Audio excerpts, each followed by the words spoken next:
Hello, welcome to Emon and family. বেশ কিছুদিন পর রোদ্দুরের দেখা পাওয়া গেছে অবশেষে। সকাল থেকেই উঠে আকাশটা একদম ঝকঝকে লাগছিল। কতদিন পর রোদ্দুরের যে দেখা পেলাম, ওই জন্যই বোধহয় আমাদের নিজেদেরও যখন মন খারাপ লাগে না, তখন খুব খারাপ লাগে। আজকে এখনও তো আকাশের কদিন মন খারাপই যাচ্ছিল, ওই জন্য খুব কান্নাকাটি করেছে। আর এখানে কি বলতো, চারদিকে এত জল এখনও জমে আছে, বিশেষ করে গ্রামগুলোর অবস্থা তো সঙ্গীন একদম। অনেকটা ভিতরের দিকে হওয়ার জন্য সেগুলোতে একদম প্রচণ্ড এখনও জল টল জমে আছে। হয়তো আর একটু টাইম লাগবে, কারণ এইসব টাউনগুলোতেই যখন এতটা জল জমছে, যে গ্রামে তো অবস্থা খুব খারাপ, কিন্তু কিছু করারও ছিল না। প্রায় 500 মিলিমিটারের মতো বৃষ্টিও প্রায় হয়েছিল।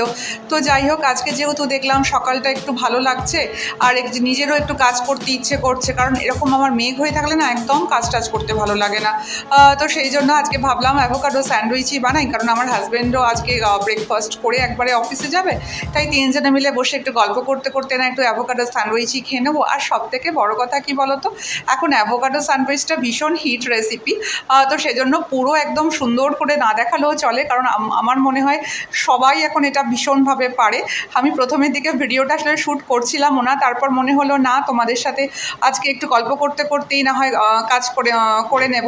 কারণ ভিডিও আমার মাঝে মাঝে আমার মনে হচ্ছে আমি স্কিপ করছি, কারণ কালকেরটা আজকেরটা পরশু এরকমভাবে হয়তো আমি চালাচ্ছি, কারণ একটু আমাদের একটু চাপও চলছে কদিন ধরে, সেটা পরে আলোচনার বিষয়।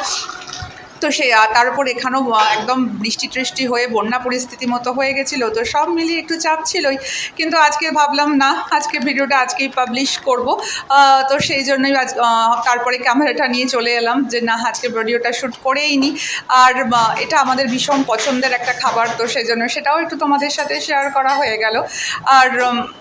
আর সবথেকে বড় কথা কি বলতো, আমার মাঝে মাঝে মনে হয় যে আমার ফেসবুক যে ফ্যামিলিটা আছে সেটা এত ভালো।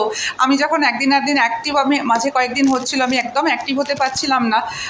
তো এত ভালো, আমি যখনই কোনো ভিডিও আমি পাবলিশ করেছি, তোমাদের লাইক, তোমাদের কমেন্ট আমাকে প্রত্যেকটা মিনিটে মনে করায় যে হ্যাঁ, না, আমি হয়তো তোমাদের কাছে একটু হলেও বন্ধু হয়ে উঠতে পেরেছি। আর দেখো, আমার স্যান্ডউইচটাও রেডি হয়ে গেল। আজকের যেমন পোস্টটা, তো তোমরা এত আমার ছেলেকে উৎসাহ দিয়েছো, আমি ওকে পড়ে শোনাচ্ছিলাম, ও তো বাচ্চা, কিন্তু ও খুব খুশি হয়ে গেল, কি বুঝলো জানি না, তখন বললো থ্যাংক ইউ। যাক, আমরা একটু বসে এখন